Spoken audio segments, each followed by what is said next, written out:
Hello, everyone. This is going to be 24.1, an affluent society. We're going to be looking at the 1950s. And in this section, we're going to be looking at both the time period in which America was doing very well for itself economically. We see a lot of new technology, but at the same time, we are facing a lot of crises overseas. So we're going to start with the 24.1 source, which I think melds the whole idea of new technology with the idea of foreign wars, which is from the movie Duck and Cover, which they used to show at schools all over the country, saying, "Remember what to do, friends. Now tell me right now, out loud, what are you supposed to do when you see the flash of a nuclear bomb, that is." And the kids all yell, "Duck and cover!" We're going to watch this in our class. We're also going to see where students used to go in the case of nuclear war at our own school. Now, throughout the Cold War, there had been relative times of peace here and there during the Eisenhower administration, where the two superpowers sort of tried to hold cultural exchanges with art and film and dancing. And one moment, an exhibition where we sort of traded, where a Russian exhibition came to the United States and an American exhibition came to the Soviet Union. The Soviets sent a lot of machines and scientific advances showing that communism had modernized something that had basically been almost like a country, 200 years in the past until a few decades ago. But the Americans sent the modern American house to Russia with a home theater, TV, appliances, a modern kitchen, and a self sweeping robot to clean the floors. The idea that consumerism is attached to freedom, which is a big thesis here. It was in this model house, though, in the kitchen, that Vice President Richard Nixon, who was visiting Russia, had a impromptu, unscheduled debate with the Soviet Premier Nikita Khrushchev over capitalism versus communism. Khrushchev had taken Stalin's place when Stalin died in 1953. These debates highlighted the American viewpoint in the 1950s, which was that we were at the height of our prosperity, very well off, and that life was getting easier for some. We didn't talk about the ones where it wasn't. And that this was sort of the new freedom being modeled by Nixon, that we were free and that being free made life better and more prosperous. So here is the kitchen debate going on. We're going to see a lot of 1950s advertisements during this chapter. So let's look at this golden age. The end of the World War brought America into what was known as the golden age of capitalism, which lasted maybe till the late 60s, early 70s until we hit a big bump in the economic road. And during this time, we saw low prices, low unemployment, new technologies, higher standards of living. About 60% of Americans were middle class during this time. We also see new innovations like TV, air conditioning, dishwashers, cheap travel on airlines. And this expands the average American's ability to just live in a better stage of life. And we also see that even more basic things like electricity and plumbing, which were not guaranteed before this time, we're expanding. So here is TV happiness shared by the whole family. Please do note that the mother is still the one serving the drinks. This is something you see, is that usually the mother is in the kitchen or in the appliances or doing something that is meant to be sort of domestic in a lot of these. Anyways, wherever you live, you can also enjoy cool, dry, restful comfort. So even as a heat wave blisters the US, we have this wonderful new air conditioning in front of us.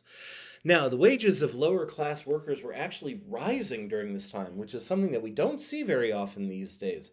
Where the lower class was rising and the upper class was actually getting a little bit closer to the lower class, the wage gap was closing a little bit.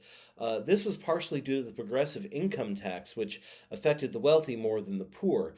The wealthy never paid below 70%. They now pay about 43%, give or take, today.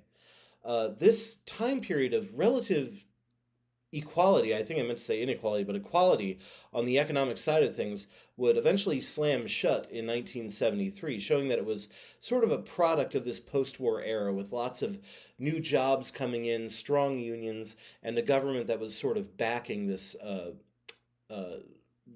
well being. So, the Cold War, although undeclared, kept America very strong in production. We had to build cars and airplanes just in case World War III ever started. but we're also using it to create just recreational leisure activities and things to just make life better in a way.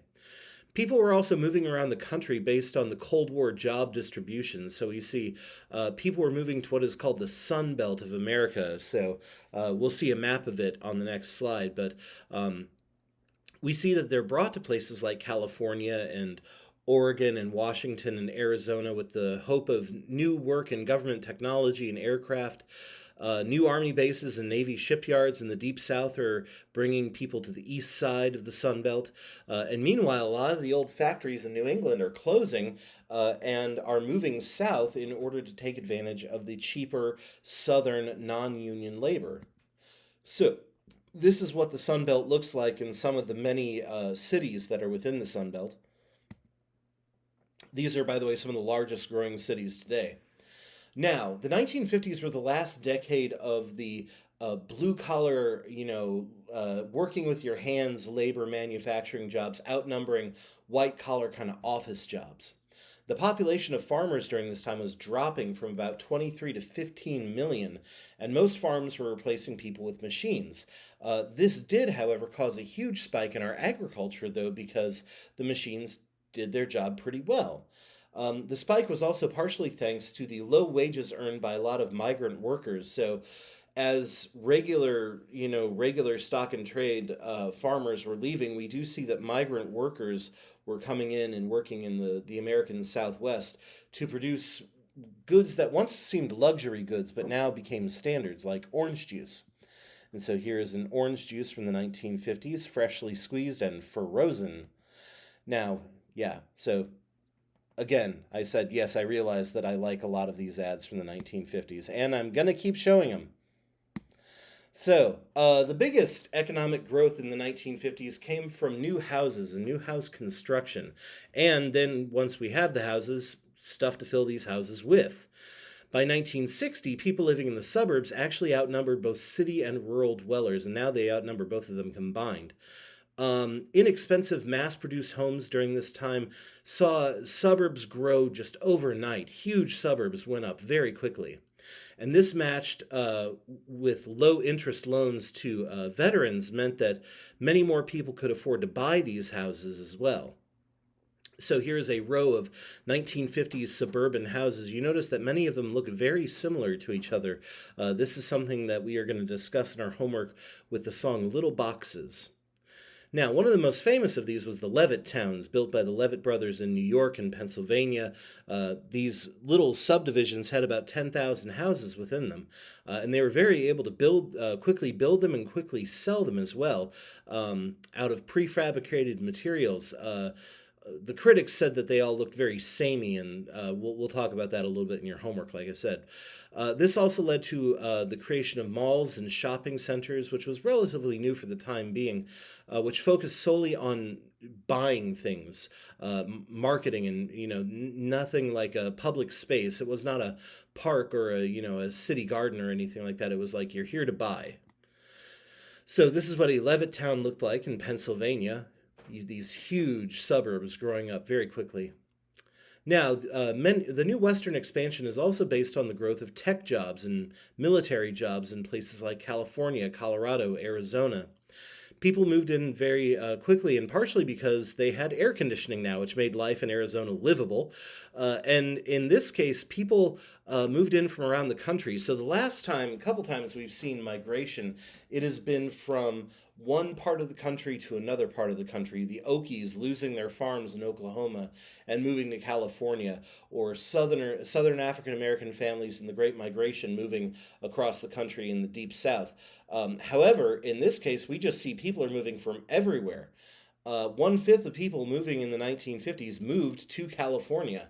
By 1963, it had actually passed up New York as the most populous state, and we see this in the fact that the New York Giants and the Brooklyn Dodgers both headed for California during this time, like the LA Dodgers today. Now, Western cities also had weird quirks not seen in older cities. Instead of city centers with roads, local roads leading to the suburbs, usually with public transit being a part of it, like subways or carriages and things like that, these new big Western cities actually removed public transit. You see, LA got rid of their subway and their trolley car line.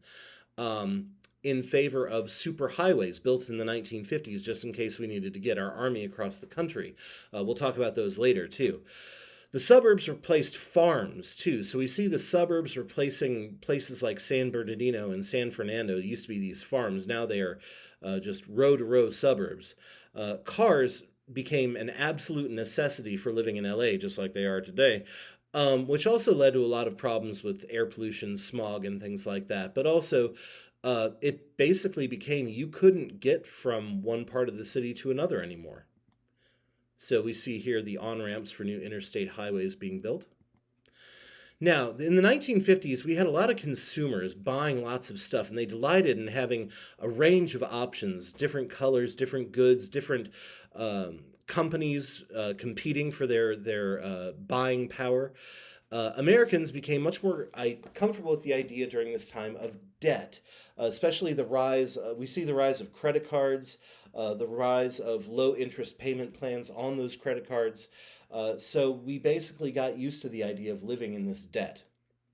Now, as previously mentioned, consumer culture was also linked with freedoms. We talked about this in a previous lecture as well, that consumer culture and freedom are very much tied together, which led to a lot of promotion showing things like Liberty Bells and statues of liberty and, buy this thing because it's the American thing to do to buy this thing. So here's a 7-Up bottle. This has nothing to do with America. I just like the idea of, this kid being forced to drink 7-Up in the high chair. Anyway, by the end of the 1950s, almost 9 out of every 10 families had a TV, which is something almost unheard of 10 years before. TVs became the place to get your news, your entertainment, your advertisements. Radio, newspaper had gone far away in this time. And we see this impacted the family in a lot of ways. So, for instance, the first TV dinner was established in 1954, which was meant to be defrosted and cooked and eaten very quickly and usually in front of the television. Now, most of the TV options were very lightweight during this time, like the Honeymooners and Leave It to Beaver. They were meant to be easily consumed, just like the TV dinners.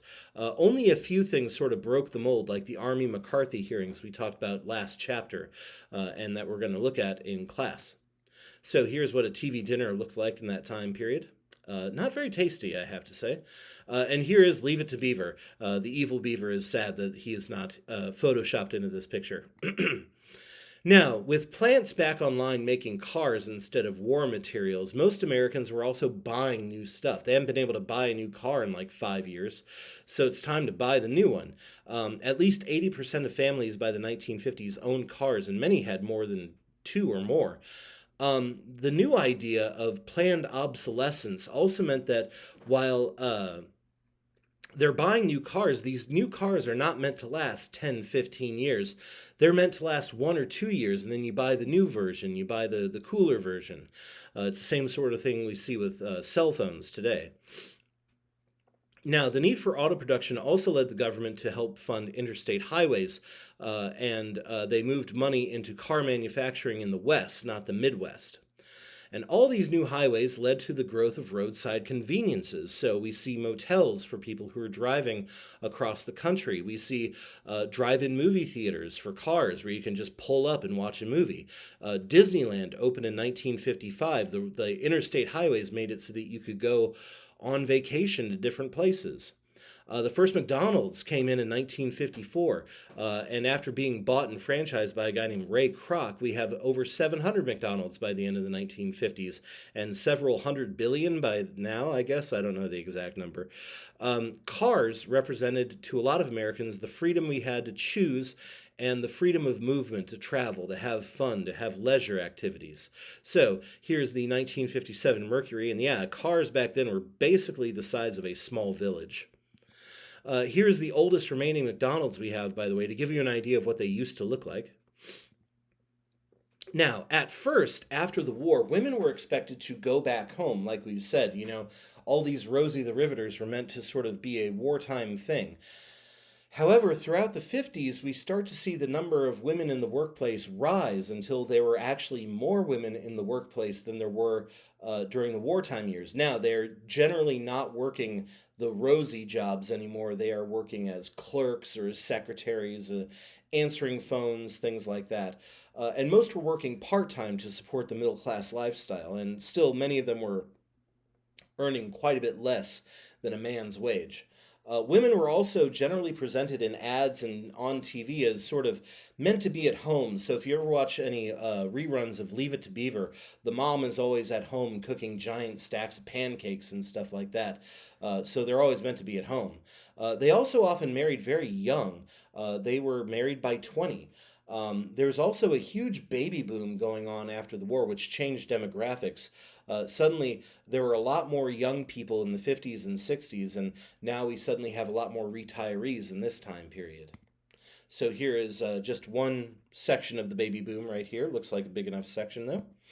Now, women were staying in the home partially also because uh, a woman not having to work was seen as a successful capitalist society, contrasting the high female workplace of communism. New technology did offer women a bit more leisure time at home, so you don't have to wash the clothes by hand when you have a washing machine, and you can have the oven cook your food for you and things like that.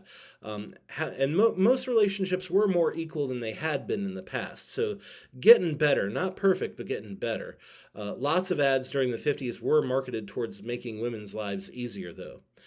Feminism in general was decreasing drastically during the 50s as women were expected to find their happiness, and this was a quote actually, within the maternal domestic sphere. So, you need to find your happiness in the home as a wife and a mother. We would see this change, however, in the late 50s and early 60s. So here's a ad saying, "You mean a woman can open it?" And oh god, yeah, this is an actual honest to goodness ad from the 1950s. "Show her it's a man's world with a tie." Anyway, so why do I feel like I'm being judged right now? Sorry, I apologize for my gender. Anyway, so let's take a look at a segregated landscape. The suburbs were celebrated as, these sort of symbols of freedom and place where you could relax and get away from the city in the 1950s, but they were not equal. Many of these suburbs we do see different suburbs for different classes throughout the United States. However, many, if not most, are racially segregated. Um, Even after there's a Supreme Court case, a St. Louis based Supreme Court case about racial housing covenants, the federal government refused to subsidize black mortgages unless they were in segregated communities. So oftentimes this led to African American families more or less being outright banned from the suburbs. Even the Levittowns refused to desegregate their suburbs, and this is only beginning to change in the past 30 years. And this is partially because there was a quote in the book, something along the lines of, when I see an African American man in my subdivision, in my suburb, he may be a nice guy, but the price of my home lowers by $2,000 or something like that. So here is the house of the Shelley v. Kramer Supreme Court case. It is at 4600 Labadie Avenue in the Ville. It was made a National Historic Landmark in 1990. We'll talk about Shelley v. Kramer in class as well. Now, in the late 40s, the U.S. government also began to build public housing. Due to suburban housing restrictions, African Americans basically were filling up this public housing in inner city complexes. Now, these public housing, sort of high rise apartments generally, were meant to be spacious and clean, modern, a good place to live, basically. However, the lack of funding led to poverty, which led to drugs, which led to crime, which led to violence, which caused many of these places to fall apart. Meanwhile, we also see that urban renewal is getting rid of often black or often ethnic neighborhoods in order to build malls and suburbs and baseball stadiums and many other things as well. So, another St. Louis example we have is the Pruitt-Igoe apartment complex housing projects in North St. Louis. They were around from 1955 to 1976. They were built to be sort of long lasting public housing for poor St. Louis families, mostly African American. These were gone by the 1976, they were demolished. Most of the site still remains vacant, although many people have many different plans for Pruitt-Igoe. Now, another example, this one of urban renewal, was these art complexes were made in 2023 in downtown St. Louis. They're called the Pillars of the Valley, and it's meant to commemorate the small section of St. Louis City called Mill Valley that used to be a part of St. Louis. Valley was a prominently black neighborhood during the 1930s and 40s. In the 40s, 50s, and 60s, they basically bulldozed it for urban renewal purposes. And these pillars can be found right near City Park, where our St. Louis City soccer team is. Now, suburbanization redrew the demographic lines in a lot of big ways. About 7 million white families left for the suburbs, while 3 million black families moved north, mainly to inner cities. We also see a massive migration of Puerto Ricans from Puerto Rico to mainly New York City. They were pushed off their land by sugar companies, and a lot of them settled in East Harlem. Think of the movie or the play West Side Story. Most non whites were also forced into low paying blue collar jobs, very little chance of advancement, which basically meant they were kind of stuck where they were. Now, the suburban segregation was also increased due to fears of, you know, families that didn't look like you coming into your suburb, basically. This is known as blockbusting, where realtors would warn that, black families are looking to move into white neighborhoods, so you better sell your house quickly to another white family before somebody else gets it. It gave them a chance to sell it at a better price. Now, equal housing groups are working to integrate the suburbs, but this new sort of affluence of America during this time ignored many issues of race and poverty that were living not next door, but close to next door sometimes. Now, let's briefly look at religion during this time, too. Religious groups, both Protestant and Catholic, were among the most anti-communist groups out there. Oftentimes when we refer to communists, we refer to them as godless communists. And so we see a rise and a shift towards religion in the 1950s. Defending America against communism is going to require religion at our backs. And so we see that in the Pledge of Allegiance, this is when one nation under God was added in 1954. Meanwhile, in 57, the line, "In God We Trust," was added to our dollar bills. We also see a lot of biblical epics made during this time: Ben-Hur, the Ten Commandments, the greatest story ever told, so on and so forth. So here is "In God We Trust" on our $1 bill. We also see pastors on TV like Billy Graham. Billy Graham mixed a lot of his sermons with a very healthy dose of anti-communism as well. Billy Graham became famous as sort of the presidential advisor for decades. Democrat or Republican, many presidents used him as sort of their religious go-to guy. This also led to a belief in America that America was founded on what were called Judeo-Christian morals, which kind of excluded all other religions at this point too. Now, capitalism, the idea of private ownership, and the idea of free enterprise were all part of this a message of the Cold War to other countries that, we are open for business and business is the right way to do things. Free enterprise is better than communism, so on and so forth. Despite this, and despite a lot of the ad companies putting the Statue of Liberty and the Liberty Bell on many of their goods, people buying houses in the suburbs were still dependent upon the government for assistance, in defiance of the idea that the government should stay out of business, as free enterprise would say. There were some conservatives who believed that freedom meant the smallest possible government. This is called libertarianism, or the libertarian conservatives. The idea that having any sort of government in your life is an intrusion in your life. One of the most popular people to espouse this was Milton Friedman, who was a very popular economist during this time. He basically said that capitalism was essential to American liberty. And by capitalism, he meant pure free market capitalism without the federal government doing much of anything. Basically, the job of the government is to the basics, to keep the lights on, basically. Um, and he didn't even really want him to do that very much. He wanted to privatize a lot of what the federal government did. He wanted to privatize railroads. He wanted to get rid of the income tax, get rid of Social Security, get rid of minimum wage, let the companies decide what is best.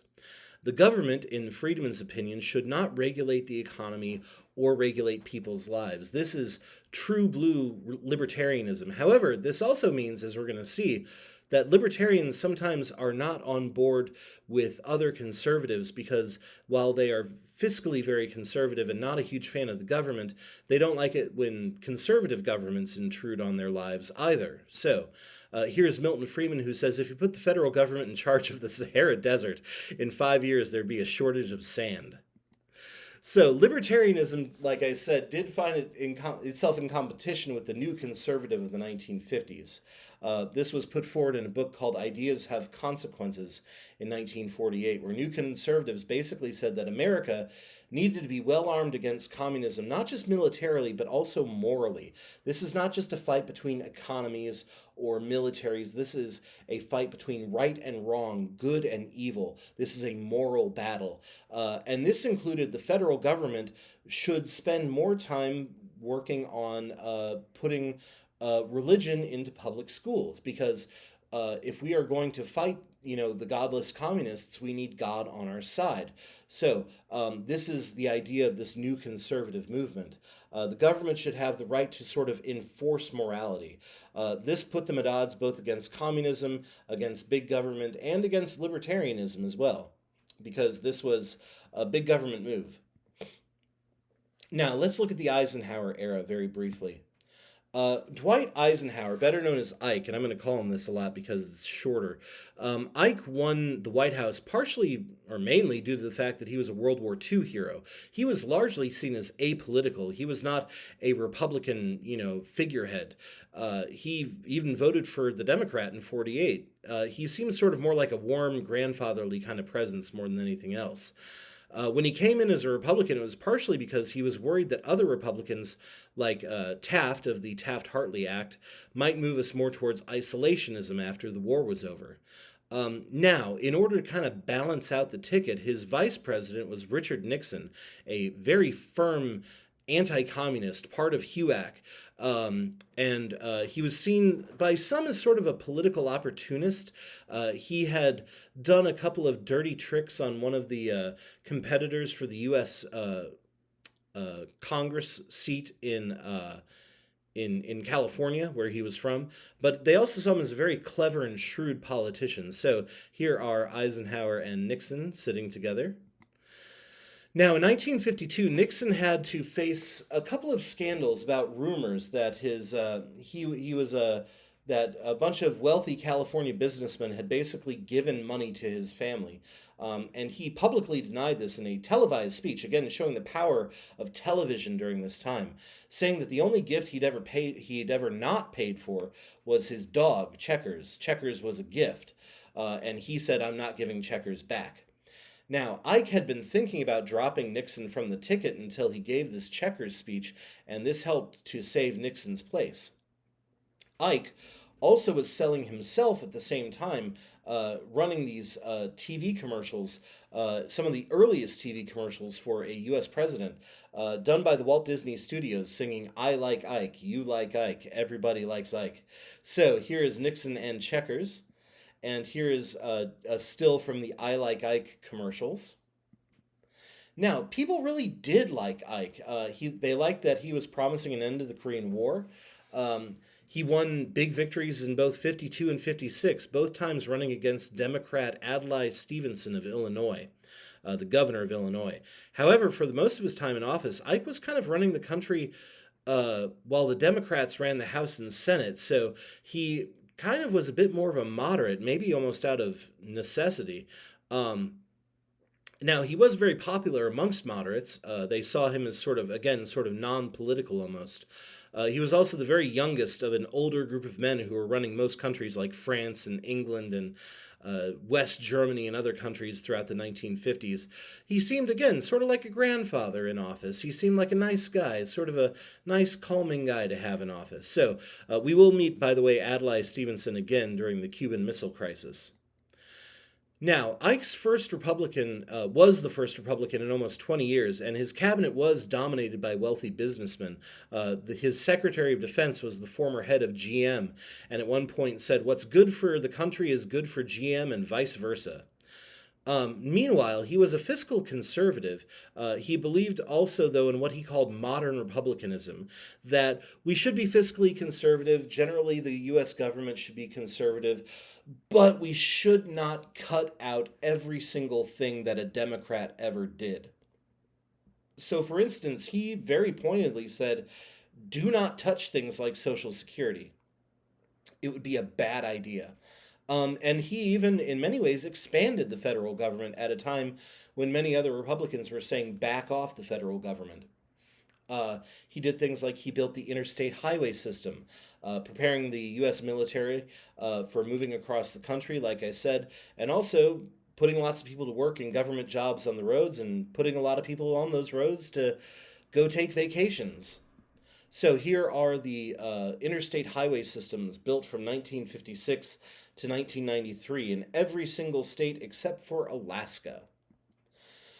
Now, during this time, he's also spending money on science. So the space race is impacting this time period. The USSR launched Sputnik in 1957, the first man-made satellite to orbit the Earth. It was just a little ball, basically, that had a beep in it that went beep, beep, beep, beep, beep as it circled us. They did send up more things. So the Russians were actually beating a Sputnik 2, which had a dog inside of it. Unfortunately, the dog went up but did not come down. And Yuri Gagarin, the first man in space, Gagarin successfully made it back home alive. And this worried Ike, who basically said, we're falling behind the Russians in science. We need to stop this. So he passed what's called the National Defense Education Act, offering federal funding to higher education during the 1950s. So here's what Sputnik looked like. Sputnik is Russian for traveling companion. Now, the 1950s also saw something of a truce between the government and unions during this time. The Taft-Hartley Act had weakened the power of unions, causing the AFL and the CIO to create the AFL-CIO, a merged group. Gosh, I wonder where they got that name from.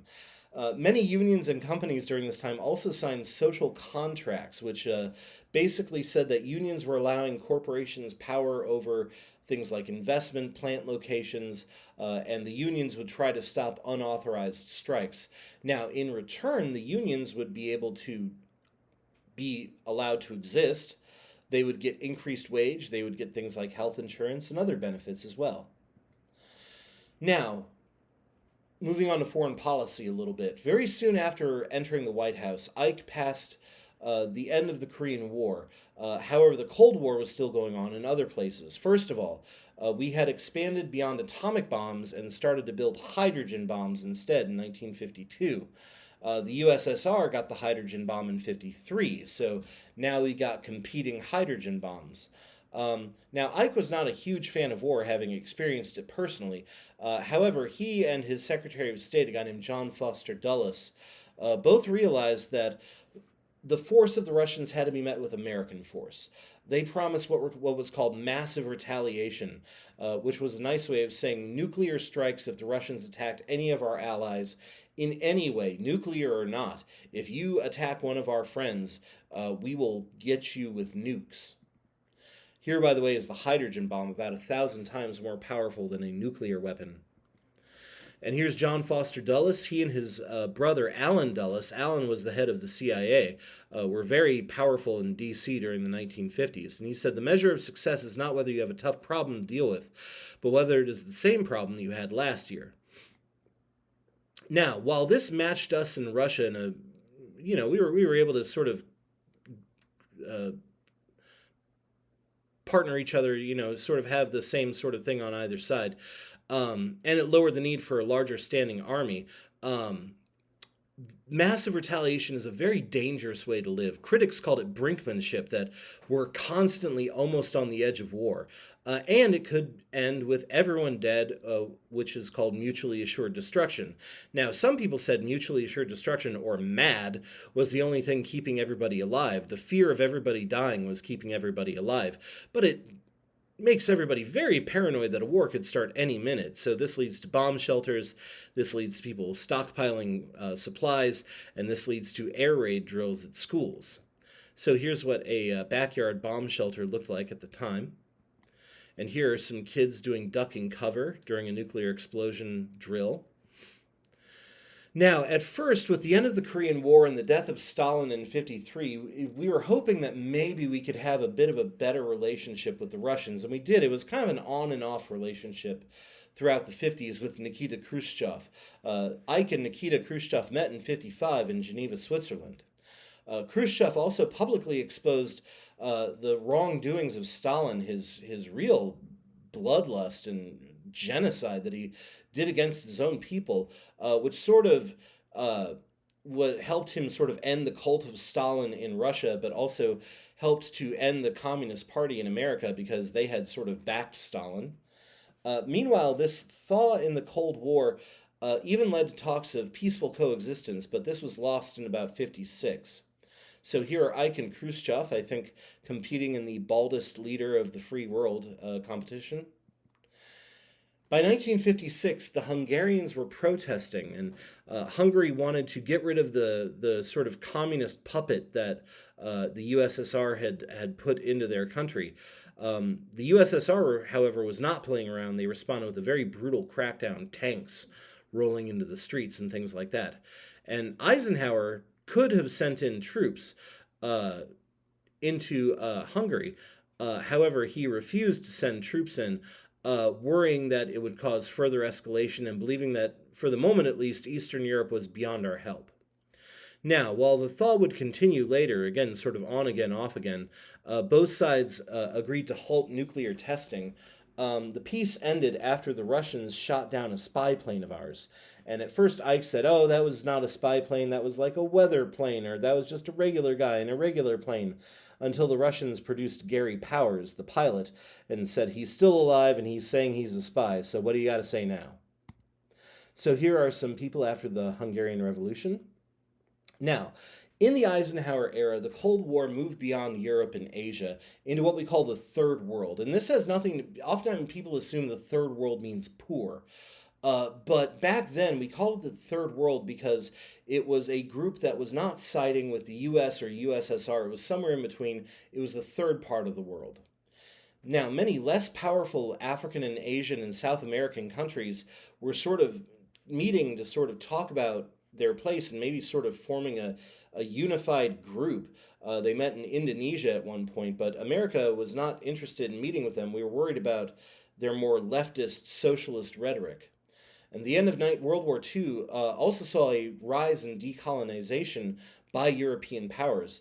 This started with India, Pakistan, and a lot of Africa and Asia as well. So here is all of it. Here is everything that used to be controlled by places like France and Italy and Great Britain. And you also see the years in which they got their independence. Now, decolonization presented a sticky situation for America. We were generally in favor of decolonization, and as you know, theoretically. However, we were also very worried about these former colonies in a vacuum just sort of turning to socialism or communism. And some did sort of edge towards socialism, like India and Ghana. But many didn't want to get involved in Cold War politics one way or another. Ho Chi Minh, who is the new communist leader of the struggle for Vietnamese independence from the French, even came out with a very American-sounding Declaration of Independence and sort of talked to the United States about the possibility of, can you guys come in and sort of be a mediator between us? You know, sort of be a middleman? However, these Cold War countries could not stay out of the Cold War. We were putting them into it, whether they wanted to or not. By the end of the 1950s, the Cold War was in the Third World. America seemed to be worried about any sort of change, not just communism, but just any sort of shift that would impact our place in the world. We see this in places like Guatemala and places like Iran. Both Guatemala and Iran were not they both had new leaders come in, not chosen by the communists, not chosen by Russia, but were just sort of local nationalists. And they were left leaning. They were more socialistic, but they were not basically Russian puppets. And also, we were worried about the fact that they were nationalizing a lot of their supplies, like fruit and oil. Uh, their new leaders were ousted by the CIA after being branded as communists by their enemies. So we see the U.S. is willing to sort of step in and intervene. In 1956, we see Israel, France, and Britain invaded Egypt after the new leader took control of the Suez Canal. Now, they did this without telling us they were going to do this. And so very quickly after this, America basically said, "You guys step off. We're gonna step in here," and sort of became the dominant force in the region. In order to kind of calm things down in the Middle East, Eisenhower actually passed what's called the Eisenhower Doctrine in 1957, promising that we would help any Middle Eastern country threatened by communism, or what he called at the time Arab nationalism, too. And in 1958, we sent over 5,000 troops to Lebanon to stop Egypt from taking Lebanon, too. So here's the Suez War of 1956, mainly over that canal right there on the left.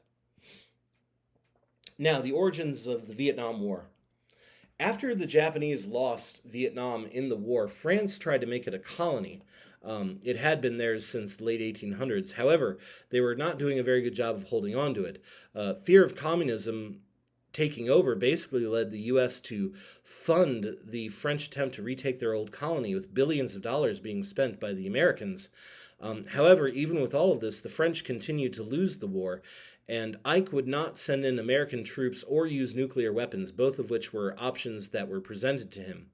Eventually, this led to the French giving up Vietnam, and so after that, Vietnam was divided north and south, much like Korea. Now, they had elections planned for 1956. However, Ho Chi Minh and the communists would likely win those elections. So South Vietnam, which was supported by the United States, basically said, don't do it, don't hold elections. And so they allowed Ngo Dinh Diem to stay in power. And Diem was not very well liked and was also quite a brutal dictator as well. And as Diem became more and more unpopular, the U.S. was continuing to fund him, which looked bad for us and bad for them and bad for everybody. This seeming willingness to sort of subvert freedoms in places like Guatemala, Iran, and Vietnam led to criticism for supporting military regimes over democracy during the Cold War, and would later on help lead us into the Vietnam War itself.